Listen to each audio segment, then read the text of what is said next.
너는 내일 일을 자랑하지 말라. 하루 동안에 무슨 일이 일어날는지 내가 알 수 없음이니라. 타인이 너를 칭찬하게 하고 내 입으로는 하지 말며 외인이 너를 칭찬하게 하고 내 입술로는 하지 말지니라. 돌은 무겁고 모래도 가볍지 아니하거니와 미련한 자의 분노는 이 둘보다 무거우니라. 부는 잔인하고 노는 창수 같거니와 투기 앞에야 누가 서리요. 면책은 숨은 사랑보다 나으니라. 친구의 아픈 책망은 충직으로 말미암는 것이나 원수의 잦은 입맞춤은 거짓에서 난 것이니라. 배부른 자는 꿀이라도 싫어하고 줄인 자에게는 쓴 것이라도 다니라. 고향을 떠나 유리하는 사람은 보금자리를 떠나 떠도는 새와 같으니라. 기름과 향이 사람의 마음을 즐겁게 하나니 친구의 충성된 공고가 이와 같이 아름다우니라. 내 친구와 내 아비의 친구를 버리지 말며 내 환난 날에 형제의 집에 들어가지 말지어다. 가까운 이웃이 먼 형제보다 나으니라. 내 아들아, 지혜를 얻고 내 마음을 기쁘게 하라. 그리하면 나를 비방하는 자에게 내가 대답할 수 있으리라. 슬기로운 자는 재앙을 보면 숨어 피하여도 어리석은 자들은 나가다가 해를 받느니라. 타인을 위하여 보증선자의 옷을 취하라. 외인들을 위하여 보증선자는 그의 몸을 볼모 잡을지니라.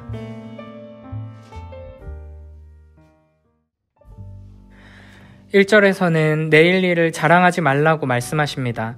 왜냐하면 우리는 하루 동안에 무슨 일이 일어날는지 알 수 없기 때문입니다. 자기 인생을 스스로 계획한 대로 통제할 수 있을 것이라고 생각하는 사람들은 내일 일을 자랑합니다. 그러나 그 누구도 앞날을 자기가 원하는 대로 끌고 갈 수 없고 정확하게 예측할 수도 없습니다. 왜냐하면 미래는 전적으로 여호와 하나님의 손 안에 있기 때문입니다. 야고보서 4장 13절부터 16절에서는 이렇게 말씀하십니다. 들으라, 너희 중에 말하기를 오늘이나 내일이나 우리가 어떤 도시에 가서 거기서 1년을 머물며 장사하여 이익을 보리라 하는 자들아. 내일 일을 너희가 알지 못하는도다. 너희 생명이 무엇이냐? 너희는 잠깐 보이다가 없어지는 안개니라. 너희가 도리어 말하기를 주의 뜻이면 우리가 살기도 하고 이것이나 저것을 하리라 할 것이거늘 이제도 너희가 허탄한 자랑을 하니 그러한 자랑은 다 악한 것이라. 아멘. 이렇게 어리석은 자들은 자신의 지식과 능력을 의지해 미래에 대한 확신을 가지지만 지혜로운 자들은 하나님 앞에 겸손히 엎드립니다. 물론 지혜로운 자도 미래에 대해 확신을 가지는 부분이 있습니다. 그러나 그 근거가 자신의 능력이나 지식은 아닙니다. 지혜로운 자들은 하나님을 경외함에 기초해 소망 안에서 확신을 가집니다. 스스로가 삶을 통제할 수 있다며 자신의 능력을 과신하는 사람들은 늘 염려라는 죄에 끌려다닙니다. 그러나 예측 불가능한 미래는 주님께 맡기고 하나님께서 약속하신 확실한 미래에 대한 믿음으로 소망을 품는 자들은 매일매일의 삶을 평안과 기쁨으로 살아갈 수 있습니다. 2절에서는 타인이 너를 칭찬하게 하고 내 입으로는 하지 말며 외인이 너를 칭찬하게 하고 내 입술로는 하지 말라고 말씀하십니다. 스스로 자신을 칭찬하는 실수를 범하지 말라는 것입니다. 고린도후서 10장 17, 18절에서는 이렇게 말씀하십니다. 자랑하는 자는 주 안에서 자랑할지니라. 옳다 인정함을 받는 자는 자기를 칭찬하는 자가 아니요 오직 주께서 칭찬하시는 자니라. 아멘. 세상 사람들은 교만한 마음으로 스스로를 높이며 칭찬하기를 좋아하지만 지혜로운 사람은 하나님의 크심을 알고 자기 자신의 연약함을 알기에 스스로 높이거나 자랑하지 않고 항상 겸손한 마음으로 오히려 다른 사람들을 높여주고 칭찬합니다. 스스로를 자랑하지 않고 오직 예수 그리스도의 십자가만 자랑하며 스스로를 높이지 않고 오직 하나님만 높이는 겸손하고 지혜로운 모습으로 오히려 많은 이들에게 칭찬받고 높임받는 복된 우리 모두가 되길 축복합니다. 3절에서는 미련한 자의 분노에 대해 말합니다. 돌은 무겁고 모래도 가볍지 아니하거니와 미련한 자의 분노는 이 둘보다 무거우니라. 아멘. 돌과 모래가 너무 무거워서 들지 못하는 것처럼 미련한 자의 분노는 상대방을 괴롭게 만든다는 것입니다. 4절에서는 부는 잔인하고 노는 창수 같거니와 투기 앞에야 누가 서리요 라고 말하는데 어리석은 자의 분노는 잔인하고 홍수와 같이 파괴적이지만 질투의 힘은 이보다도 훨씬 강력하다는 것입니다. 칭찬하는 사람은 자기보다 훌륭한 대상을 알아보고 기뻐하지만 질투하는 사람은 자기보다 유복한 대상을 알아보고 배아파합니다. 시기는 남의 행복을 불행해하고 기뻐하는 사람 때문에 울고 반대로 우는 사람이 있으면 기뻐합니다. 경건한 사람의 마음 상태와 정반대되는 모습입니다.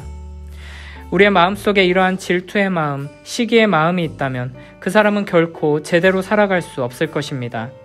질투와 시기심이 우리의 영혼을 파괴하고 다른 사람과의 관계를 무너뜨리고 모든 것을 엉망으로 만들기 때문입니다. 그러므로 우리는 우리에게 만족과 기쁨을 주시는 예수 그리스도를 바라보며 주님을 더욱 의지해야 합니다. 5절 6절에서는 이렇게 말합니다. 면책은 숨은 사랑보다 나으니라. 친구의 아픈 책망은 충직으로 말미암는 것이나 원수의 잦은 입맞춤은 거짓에서 난 것이니라. 아멘. 사랑한다고 말하면서 아무런 충고나 조언도 하지 않는 것보다는 드러내놓고 잘못을 꾸짖는 것이 더 낫다는 것입니다. 진정한 사랑이란 충고와 조언이 필요할 때 모른 척하지 않는 것입니다. 꾸짖어야 할 때 꾸짖고 질문을 던져야 할 때 질문을 던지고 조언해야 할 때 조언하는 것이 진정한 사랑입니다. 그러나 많은 사람들이 부드럽고 달콤한 말만 듣고 싶어 하면서 원수의 친절한 인사에 속아 넘어가곤 합니다. 그러나 책망이 필요할 때 뼈아프게 책망해 주는 것이 진정한 사랑임을 항상 기억해야 합니다. 그래서 사랑하는 마음으로 나에게 아픈 책망을 주는 친구를 귀하게 여겨야 하고 나 또한 사랑하는 친구를 위해 진실을 말할 용기와 지혜를 가져야 합니다. 이어서 7절에서는 배부른 자는 꿀이라도 싫어하고 줄인 자에게는 쓴 것이라도 달다고 말합니다. 교만하고 어리석은 사람은 사랑으로 하는 귀한 조언의 말조차 귀담아 듣지 않지만 겸손하고 지혜로운 사람은 아픈 책망의 말도 감사히 받고 약으로 삼는다는 것입니다. 8절에서는 고향을 떠나 유리하는 사람은 보금자리를 떠나 떠도는 새와 같다고 말합니다. 교만하고 어리석은 마음으로 친구의 사랑의 음성을 듣지 못하고 매서운 책망과 경고의 말씀조차 거부하는 자들은 고향을 떠나 떠도는 사람처럼 둥지를 떠나 떠도는 새처럼 비참한 처지가 될 것입니다. 이렇게 친구의 말을 겸손하게 경청하지 않는 사람은 결국에는 하나님의 말씀에 귀 기울이지 않게 됩니다. 그래서 하나님의 공급하심과 보호하심을 누리지 못하게 되어 고향을 떠나 헤매는 사람, 보금자리를 떠나 떠도는 새처럼 되는 것입니다. 그러므로 우리는 하나님의 공급하시고 보호하시는 손길을 벗어나면 결코 평안과 만족을 누릴 수 없다는 것을 기억하며 더욱 겸손히 주님의 음성에 귀 기울이며 말씀 안에 거하기 위해 힘쓸 뿐 아니라 친구들을 통해 주시는 지혜의 말에도 겸손히 귀 기울이도록 힘써야 할 것입니다. 9절 10절에서는 이렇게 말합니다. 기름과 향이 사람의 마음을 즐겁게 하나니 친구의 충성된 권고가 이와 같이 아름다우니라. 내 친구와 내 아비의 친구를 버리지 말며 내 환난 날에 형제의 집에 들어가지 말지어다. 가까운 이웃이 먼 형제보다 나으니라. 아멘. 9절은 기름과 향, 즉 얼굴과 옷에 사용하는 향수가 사람의 마음을 즐겁게 하는 것처럼 친구의 충성된 권고가 아름답다고 말합니다. 기름과 향은 다른 사람을 대접하기 위해서 준비한 친구의 마음을 보여줍니다. 친구의 진실된 권고가 상대방의 마음을 감동시킨다는 것입니다. 그러므로 우리는 친구가 나를 위해 진실한 책망을 하려고 할 때 그 친구의 마음을 아름답게 받아들일 줄 알아야 할 것입니다. 10절 역시 친구의 중요성을 말합니다. 친구를 중요하게 생각해야 하는 이유는 어려움이 생겼을 때 형제보다 친구가 더 가깝게 도움을 줄 수 있기 때문입니다. 그렇게 하기 위해서는 평소에 진실한 관계를 소중하게 가꿔야 하고 그런 충고를 받아들일 수 있는 마음의 태도를 준비해야 할 것입니다. 11절부터 13절에서는 이렇게 말씀하십니다. 내 아들아 지혜를 얻고 내 마음을 기쁘게 하라. 그리하면 나를 비방하는 자에게 내가 대답할 수 있으리라. 슬기로운 자는 재앙을 보면 숨어 피하여도 어리석은 자들은 나가다가 해를 받느니라. 타인을 위하여 보증선자의 옷을 취하라. 외인들을 위하여 보증선자는 그의 몸을 볼모잡을지니라. 아멘. 11절은 내 아들아 라는 호칭으로 시작합니다. 이는 잠언 1장부터 9장에서 자주 등장했던 아버지의 가르침이며 솔로몬이 아들을 향해 지혜의 제자들을 향해 주는 교훈입니다. 11절은 아들에게 지혜를 얻으라고 권면합니다. 그리하여 아버지의 마음을 기쁘게 하라고 명령합니다. 여기서 비방하는 자가 누구인지 명확하게 알 수는 없지만 아들이 지혜를 소유하지 못하면 그 비방에 아버지가 무력하게 당하게 됨을 암시합니다. 즉, 아들이 지혜를 얻게 되면 비방하는 소리가 잠잠해진다는 것입니다. 12절에서 아버지는 계속해서 슬기로운 자가 되라고 조언합니다.